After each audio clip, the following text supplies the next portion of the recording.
Bapak Ibu, Saudara-saudari, sahabat Selimo Katolik yang dikasihi dan yang mengasihi Tuhan. Mari kita mengawali permenungan kita dengan doa. Dalam nama Bapa dan Putra dan Roh Kudus.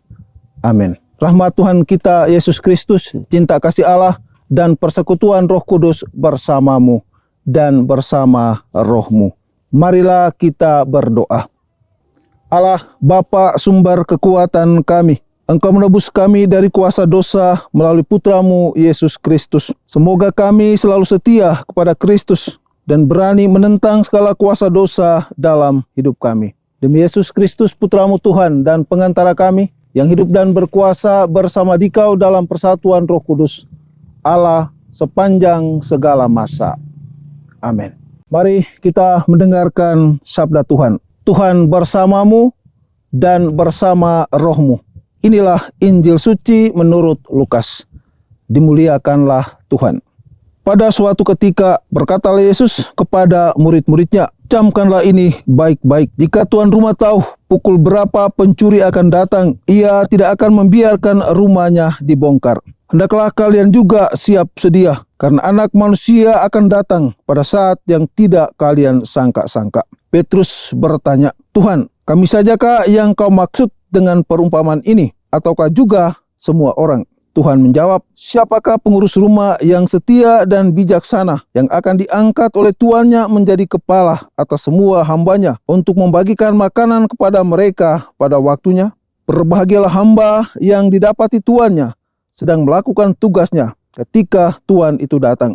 Aku berkata kepadamu, sungguh Tuhan itu akan mengangkat dia menjadi pengawas segala miliknya. Tetapi jika hamba itu jahat dan berkata dalam hatinya, Tuanku tidak datang-datang, lalu ia mulai memukuli hamba-hamba lain, pria maupun wanita, dan makan minum serta mabuk, maka tuannya akan datang pada hari yang tidak disangka-sangkanya dan pada saat yang tidak diketahuinya, dan tuan itu akan membunuh dia serta membuat dia senasib dengan orang-orang yang tidak setia. Hamba yang tahu akan kehendak tuannya tetapi tidak mengadakan persiapan atau tidak melakukan apa yang dikehendaki tuannya, ia akan menerima banyak pukulan. Tetapi barang siapa tidak tahu akan kehendak tuannya dan melakukan apa yang harus mendatangkan pukulan, ia akan menerima sedikit pukulan. Barang siapa diberi banyak, banyak pula yang dituntut daripadanya. Barang siapa dipercaya banyak, lebih banyak lagi yang dituntut daripadanya." Demikianlah sabda Tuhan.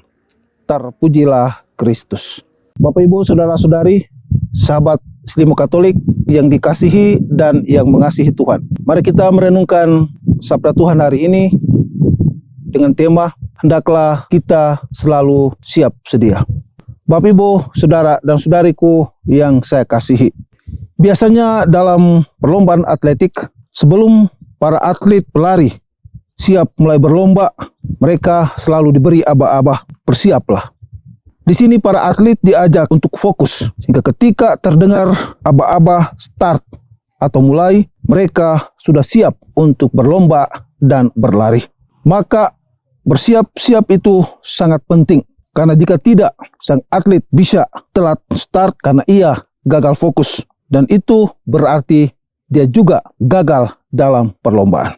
Iman Kristiani kita mengajak kita semua untuk selalu siap sedia melayani Tuhan dan sesama kita. Iman juga menjadi dasar segala yang baik yang kita harapkan. Dalam surat kepada orang Ibrani dikatakan, iman adalah dasar dari segala sesuatu yang kita harapkan dan bukti dari segala sesuatu yang tidak kita lihat.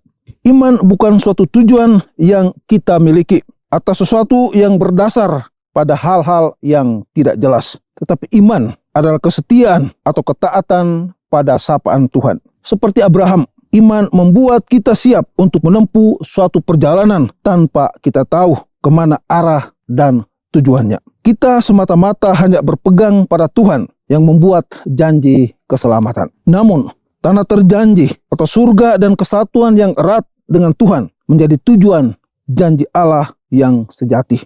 Iman memberikan semangat kepada kita kaum beriman dan kekuatan untuk menjalani kegelapan hidup dengan penuh kesetiaan. Dalam Injil, perumpamaan ini mengandung pesan kesetiaan dan peringatan akan kelambanan atau ketidaksetiaan kita. Itulah yang diharapkan dari kita para beriman. Lalu pertanyaannya, mengapa kesetiaan itu begitu penting? Bapak, Ibu, saudara-saudari, sahabat Selimut Katolik yang saya kasihi.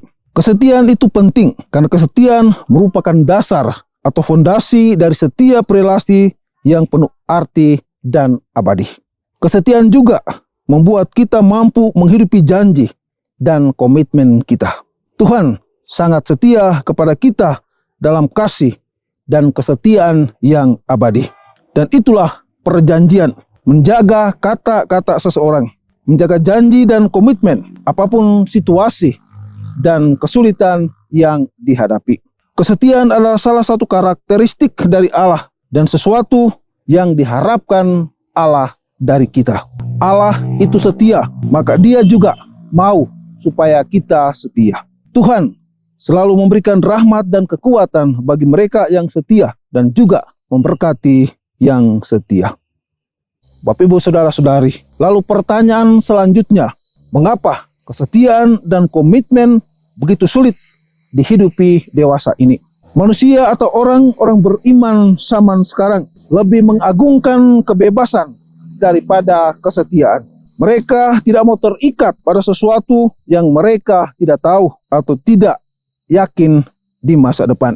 Kesetiaan juga menjadi beban bagi mereka yang tertarik dengan banyak hal. Maka kita harus mengembalikan nilai kesetiaan dalam hidup, tidak hanya untuk kepentingan kita, tetapi juga untuk generasi mendatang. Jika ingin mewartakan dan meneruskan agar iman tetap hidup, maka kita harus menjadi model kesetiaan bagi sesama. Kesetiaan juga menuntut konsistensi. Kesetiaan menjadi kekuatan untuk tetap berjuang dan kerja keras. Itulah yang diinginkan Tuhan dari kita semua. Apabila Ia datang pada tengah malam atau pada dini hari dan mendapati mereka berlaku demikian, maka berbahagialah mereka. Ketidaksetiaan dan ketidaksiapan bisa mengakibatkan kekalahan atau kesulitan besar dalam hidup. Yesus dalam bacaan Injil hari ini juga menyatakan, hendaklah kamu juga siap sedia karena Anak Manusia datang pada saat yang tidak kamu duga. Inilah ajakan Yesus sehingga kita tidak kehilangan kesempatan dan sukacita. Seorang beriman sejati akan selalu siap untuk melaksanakan panggilan Tuhan. Ia tidak pernah menanggapi panggilan Tuhan dengan mengeluh bahwa ia sibuk dan karena itu ia tidak punya waktu. Dia juga tidak menunda-nunda. Ketika kita tidak siap untuk menanggapi panggilan dan undangan Tuhan, maka kita akan kehilangan kesempatan dan banyak rahmat yang disediakan oleh Tuhan bagi kita. Maka marilah Bapak, Ibu, saudara-saudari, sahabat Selimut Katolik yang dikasihi dan yang mengasihi Tuhan, saya mengajak kita semua untuk senantiasa hidup dalam semangat siap sedia, penuh kesetiaan dan tanggung jawab. Rahmat Tuhan selalu menolong kita sekalian. Amin. Bapak, Ibu, saudara-saudari, sahabat Selimut Katolik, mari kita mengakhiri permenungan kita hari ini dengan doa dan berkat Tuhan. Marilah kita berdoa. Allah, Bapa sumber belas kasih, Engkau telah menganugerahi kami rahmat, ketekunan, dan kesetiaan. Semoga kami rela membalas cinta putra-Mu dan tekun melaksanakan tanggung jawab yang telah Engkau percayakan kepada kami masing-masing. Demi Yesus Kristus putra-Mu, Tuhan dan pengantara kami. Amin. Tuhan sertamu dan sertamu juga. Semoga Bapak, Ibu, saudara-saudari sekalian, sahabat Selimut Katolik, serta seluruh hidup, karya dan pelayanannya hari ini senantiasa dibimbing, dilindungi dan diberkati oleh Allah yang Maha Kuasa dalam nama Bapa dan Putra dan Roh Kudus. Amin. Saudara-saudari sekalian, pergilah kita semua diutus.